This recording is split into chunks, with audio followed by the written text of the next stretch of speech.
దేవుడు ఉన్నాడని చెప్పడానికి చాలా చాలా చాలా ఆధారాలు పెట్టగలం. దేవుడు లేడని చెప్పడానికి నువ్వు ఎక్కువగా ఆధారాలు చూపించలేవు. ప్రైజ్ గాడ్, హల్లెలూయా. సృష్టి ద్వారా మనం చాలా విషయాలు ఉన్నాయి, అవన్నీ చెప్పడానికి అయితే సమయం కాదు. కానీ మీరు ఇంటికి వెళ్ళిన తర్వాత ఈ రెఫరెన్స్ ఒక్కసారి చూడండి. కీర్తనలు 8వ అధ్యాయం 3వ వచనం, ఆ తర్వాత 33వ వచనం, యెషయా గ్రంథం 42వ అధ్యాయం 5వ వచనం, రోమపత్రిక 1వ అధ్యాయం 20వ వచనం. ఇంటికి వెళ్ళిన తర్వాత చదవండి. ఆయన సృష్టి ద్వారా తన యొక్క ఆల్మైటీనెస్ని, లేకపోతే ఆయన యొక్క సర్వశక్తిమత్వాన్ని రుజువుపరుచుకున్నాడు. రెండోదిగా సృష్టిని కలుగు చేయడం మాత్రమే కాదు, దాని పరిరక్షణ, దాని ప్రిజర్వేషన్,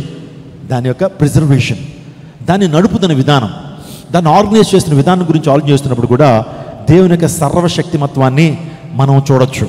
ఆ తర్వాత మూడవదిగా ఆయన యొక్క విమోచన కార్యం, దేవుడు ఏ రీతిగా మనుషులు విమోచించాడో ఆ కార్యం గురించి ఆలోచన చేస్తున్నప్పుడు ఆయన శక్తిమత్వము మనకు అర్థమవుతుంది. నాలుగవదిగా ఆయన పునరుత్థాన శక్తి.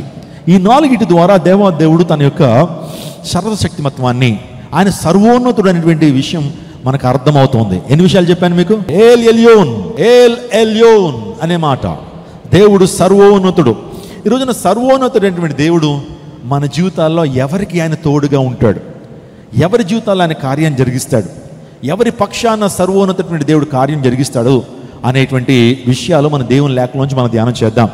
అందరి జీవితాల్లో కూడా దేవుడు కార్యం జరిగిస్తాడా? దేవుడు అనేక మందిని ఏం చేస్తున్నాడంటే, నా ఎద్దుకు రండి, దేవునికి లోబడి ఉండుడి. వీళ్ళు చాలామంది అనుకోవచ్చు, దేవుడు నన్ను మార్చేసుకోవచ్చు కదండి, దేవునికి ఆ శక్తి ఉంటే, దేవునికి అంత ప్రభావం ఉంటే నన్ను మార్చేసుకోమని చూద్దాం.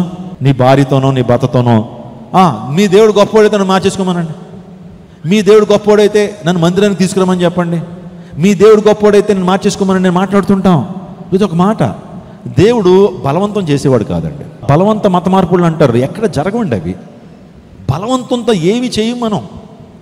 బలవంతంతో మన ఇష్టం లేకుండా ఏ కార్యం మనం చేయలేం. బలవంతంతో ఏ నిర్ణయం మనం తీసుకోలేం.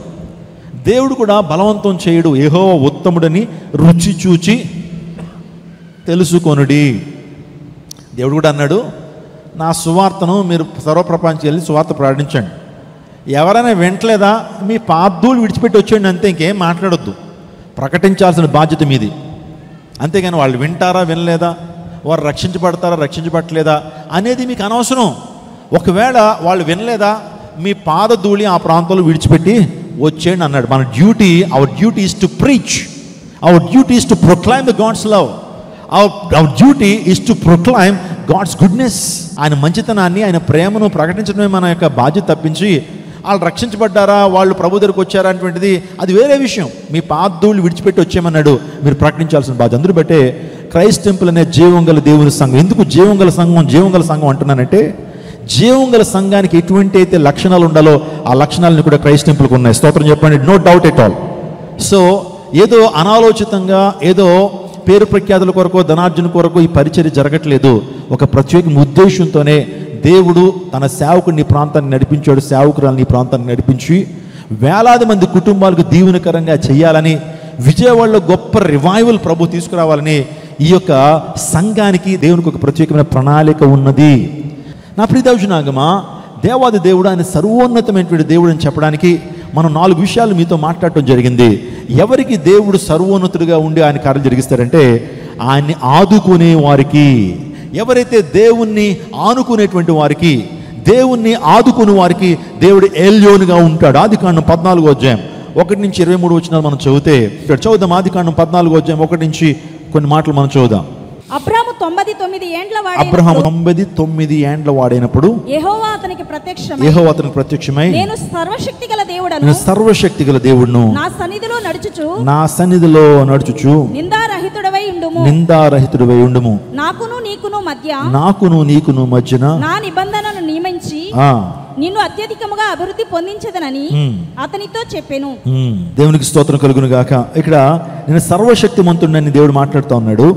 మీరు 17వ వచనం కూడా మనం చూస్తే, అప్పుడు అబ్రహాము సాగిలపడినవి 100 ఏండ్ల వానికి సంతానం కలుగున, 90 ఏండ్ల శారా కనున అని మనసులో అనుకున్నాను. అబ్రహాము, ఇష్మాయేల్ నీ సన్నిధిని బ్రతుకును అనుగ్రహించుము అని దేవునితో చెప్పగా, దేవుడు నీ భార్య శారా నిశ్చయముగా నీ కుమారుని కనును, నువ్వు అతనికి ఇస్సాకు అని పేరు పెట్టవద్దు, అతని తరువాత అతని సంతానముల కొరకు నిత్య నిబంధనను అతనితో స్థిరపరచును.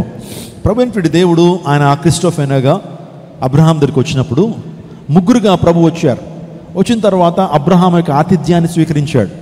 మిట్ట మధ్యాహ్నపు వేళ అబ్రహాము సారా తినేసి గుప్తాయాసం తీసుకుంటున్నటువంటి వేళ ప్రభు వచ్చారు. వచ్చిన తర్వాత వాడి యొక్క ఆతిథ్యాన్ని దేవుడు స్వీకరించి, మీదకు వచ్చే సంవత్సరానికి నీ యొక్క ఒడిలో బిడ్డను చూస్తావు, అతనికి ఇస్సాకు అని పేరు పెడతావు అన్నప్పుడు భార్యాభర్తలు ఇద్దరు కూడా పక్కుని నవ్వుకున్నారు. ఎందుకంటే వారి వయసు సుమారుగా ఎంత ఏమండి, ఈయనకి 99, ఆమెకి ఎంత, ఆమెకి 89, 10 సంవత్సరాల డిఫరెన్స్. ఇద్దరు కూడా వచ్చే సంవత్సరానికి అంటే ఈయనకి 100 అవుతాయి, ఆమెకి ఎంత 90. ఈ టైంలో బిడ్డలు కలుగుతారనేటప్పటికీ భార్యాభర్తలు నవ్వుకుంటారు కదండి. ఊహించండి, నేను రీసెంట్గా అమెరికా అనేటువంటి దేశానికి వెళ్ళినప్పుడు ఒక కుటుంబం అండి, ఆయనకి 54 సంవత్సరాలు వచ్చినాయి, ఆమెకి ఏమో సుమారుగా 46 సంవత్సరాలు. ఆ టైంలో ప్రెగ్నెంట్ అయిందండి ఆమె. పాపం ఎంత సిగ్గుపడిపోయారో వాళ్ళు. ఈ విషయాన్ని సంఘంలో సాక్ష్యం చెప్పాలన్నా సిగ్గుపడ్డారు.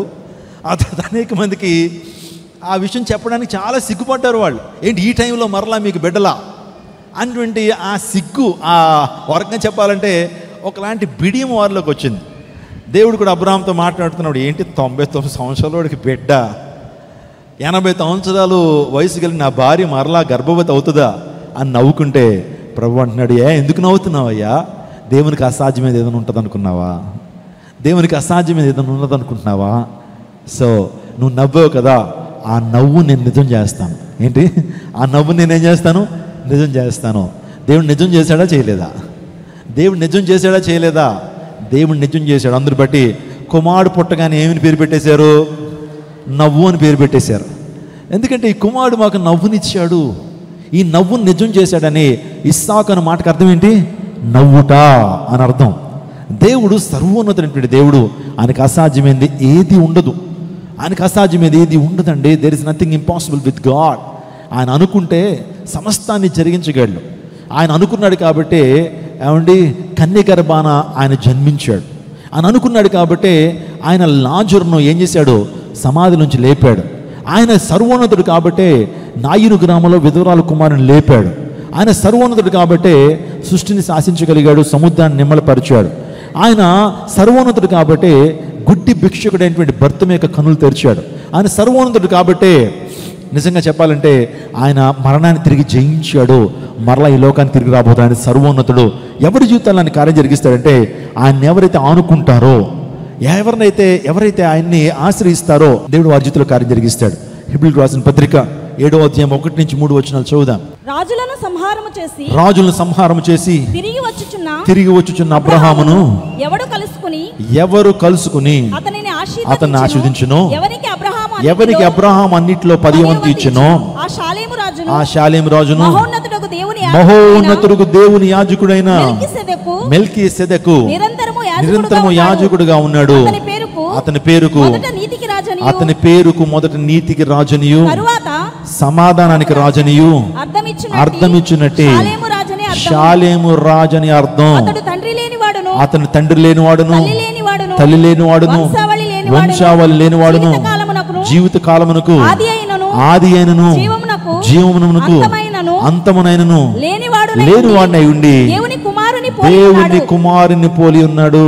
ఇక్కడ పరిశుద్ధాత్మ దేవుడు ఒక రాజు గురించి మాట్లాడుతున్నాడు. ఆ వ్యక్తి పేరు షాలేము రాజు, మెల్కీసెదెకు. అబ్రహాము టైంలో అబ్రహాము ఎంతో అలసటగా ఉన్నప్పుడు, యుద్ధం చేసి అలసిపోయినప్పుడు ఈ మెల్కీసెదెకు వ్యక్తి అబ్రహాముకి రొట్టెను ద్రాక్షారసాన్ని తీసుకొచ్చి ఆదరణ మాటలు చెప్పి యుద్ధంలో విజయాన్ని సాధించడానికి ప్రముఖమైన పాత్ర వహించినటువంటి వాడు మెల్కీసెదెకు. అతనికి వంశం లేదట, అతనికి తల్లిదండ్రులు లేరట. అతడు దేనికి రాజు? నీతికి రాజు అని చాలా శ్రేష్టమైన విషయాలు హెబ్రీ గ్రంథకర్త ద్వారా తెలియజేస్తా ఉన్నాడు దేవాదేవుడు. నా ప్రియ దేవజనాగమా, ఈ మెల్కీసెదెకు ఎవరికి సాదృశ్యం? ఈ మెల్కీసెదెకు ఎవరు? అబ్రహాము ఎవరికి దశమభాగం ఇచ్చాడు? తన సంపాదనలు ఎవరికి దశమభాగం ఇచ్చాడు? మెల్కీసెదెకు దశమభాగం ఇచ్చినట్లుగా మనం నూతన నిబంధనలు చూస్తున్నాం. చాలామంది దశమభాగం గురించి కొత్త నిబంధనలు ఎక్కడ రాయబడిందండి, ఎందుకు ఇవ్వాలని మాట్లాడేటువంటి వారికి ఈ వచ్చిన ఒక ఆన్సర్ కాదా? ఇది నూతన నిబంధనలు హెబ్రీ గ్రంథకర్త చెప్తున్నాడు. అబ్రహాము ఎవరికి దశమభాగం ఇచ్చాడు అంటే మెల్కీసెదెకు. మెల్కీసెదెకు అంటే ఎవరు? షాలేము రాజు. షాలేము రాజు అంటే ఎవరు? వంశం లేనిటువంటి వాడు. యేసుక్రీస్తు ప్రభువు ఈ రోజున మెల్కీసెదెకు ఎవరు? ఎవరికి సాదృశ్యం? మెల్కీసెదెకుని ఒక క్రిస్టోఫెనా అంటారు. అంటే క్రిస్టోఫెన్ అంటే అర్థం ఏంటంటే పాత నిబంధన కాలంలో యేసుక్రీస్తు ప్రభు యొక్క ఛాయారూపకంగా కనబడుతున్నటువంటి అంశాలు వాటిని క్రిస్టోఫెనా అంటారు. అంటే మెల్కీసెదెకు క్రిస్టోఫెనాగా ఉన్న ఒక నీడగా కనబడతా ఉన్నాడు. మెల్కీసెదెకు ఎవరికి సాదృశ్యం? పాత నిబంధనలో యేసు ప్రభు వారు లేరా? పాత నిబంధనలో యేసుక్రీస్తు ప్రభు యొక్క నీడలు లేవా? యేసుక్రీస్తు ప్రభు గురించిన అంశాలు లేవంటే ఖచ్చితంగా ఉన్నాయి. ఆది కాండం నుంచి ఆ యేసు గురించినటువంటి విషయాలు పరిశుద్ధంలో రాయబడితే ఈ యొక్క మెల్కీసెదెకు షాలేము రాజు వంశములైనటువంటి వాడు ఏ రేర్ కాంబినేషన్. ఈ కాంబినేషన్ ఎవరిలో మనం చూడలేం.